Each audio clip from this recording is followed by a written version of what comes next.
Hi everyone, Sarah again, and I just wanted to check in with y'all and talk a little bit about pruning your fruit trees. So when we are pruning fruit trees, there are two different types of things that we need to keep in mind. We have two different kinds of fruit trees in our area. The first of which is our stone fruits, things like peaches, nectarines, that type of thing, that have a really hard core in the center. That's why we call them stone fruits. Then we have pome fruits, P-O-M-E fruits. Those are things like our apples and our pears, and we prune each of those trees totally differently. So with our peach trees, we think of an open center approach, where the general central portion of that tree we try to keep open, whereas with our pome fruits, our apples and our pears, that we try to keep one central leader going straight up. Now the reason for this is apples and pears tend to define a very good central leader, and they will kind of help you with that as they grow. Peaches and that type of thing, those trees typically don't have very good central leaders, so we tend to prune those out. Now that's where our differences lie. With the open center, of course, we're trying to keep it spread apart. With the central leader, we want one general shoot going straight up. Now that's where the differences stop. When it comes to pruning, no matter whether it's a peach tree, an apple tree, or what have you, we always want to keep 5 things in mind. Okay, 5 things. When we go out to prune in late winter or early spring before bud break, we want to make sure that we're, number one, pruning out anything that's dead or diseased. So if it is dead wood, there is no live wood on the inside, it needs to go. Anything that is diseased, if it's a cherry tree and it has black knot, if it has any sort of diseased issue going on, that particular branch needs to leave. Now recognize that depending upon what condition your trees are in, that may be a considerable amount that you need to take off. But keep that in mind. So the first thing that we're going to remove is anything that's dead or diseased. The second thing is going to be anything that grows straight up towards the sky. These are going to be our water sprouts, okay? And our water sprouts are sucking all the nutrients out of the soil, and they're putting that into wood growth. We want to remove as many water sprouts as we can, because the more water sprouts we have, the less fruit we have.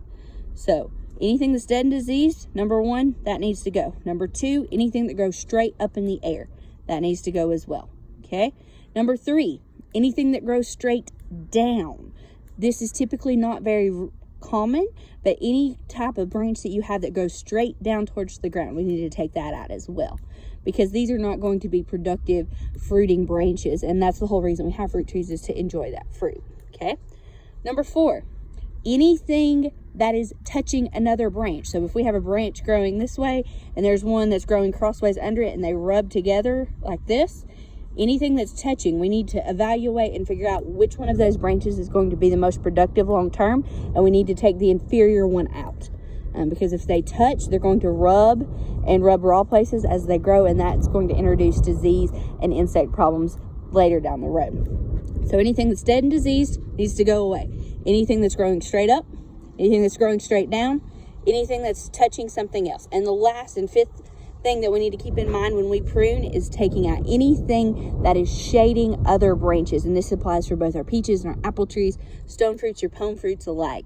Anything that is shading other branches. So if I have a branch growing out this way and I have another one growing across it like this top limb is shading this bottom limb. So again, that becomes a situation where we need to evaluate which one of those limbs is going to be the most productive and is going to contribute to the overall shape of that tree and the structural support of that tree, and we need to remove one out so we're not shading others out.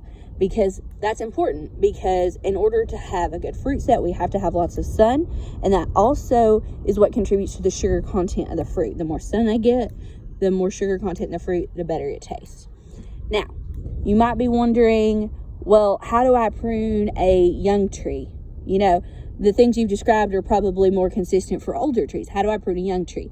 Well, it's very important when we are setting out young fruit trees that we are pruning them to grow how we want them to grow, okay? Sometimes if you purchase a tree from a local box store or something like that, they have scaffold branches that are already set out and they're growing there certain ways.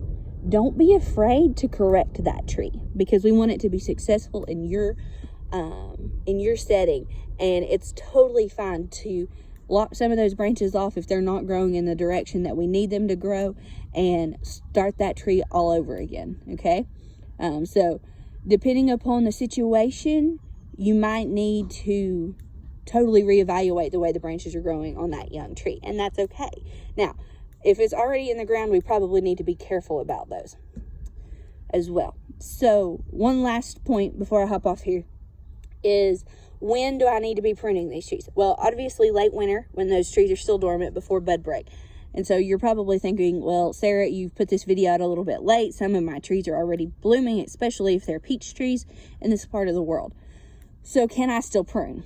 Well, the answer is yes, but recognize if we prune off a large portion of those blooms, if it's on a peach tree, we could be thinning our fruit crop. Now, it's not an uncommon practice to thin our crop with peaches because that increases fruit size and fruit quality.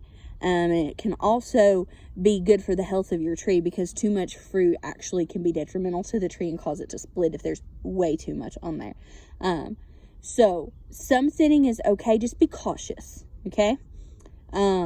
If it's an apple tree and bud break hasn't happened yet, I'm sitting here in my yard and I'm looking at the pear tree that I have, and the buds have not broke on it yet. So it's totally fine to go ahead and prune that one. So just evaluate for that. Last thing to keep in mind, promise, last thing, is when you are pruning, it's better to evaluate and make one big cut than lots of little cuts. Some wise people have told me sometimes we can be detrimental to our trees and almost end up with death by 1,000 cuts because we make lots of little bitty cuts. So let's really evaluate what's going to be the best cut and make as few cuts as possible and make sure that they are smooth and that the water drains off of them. If you've got any more questions about pruning, feel free to respond to this video or give us a call at the office or shoot me an email. Either one, you can find all of our information on our Facebook page or on our website at cock.tennessee.edu. Thanks for tuning in.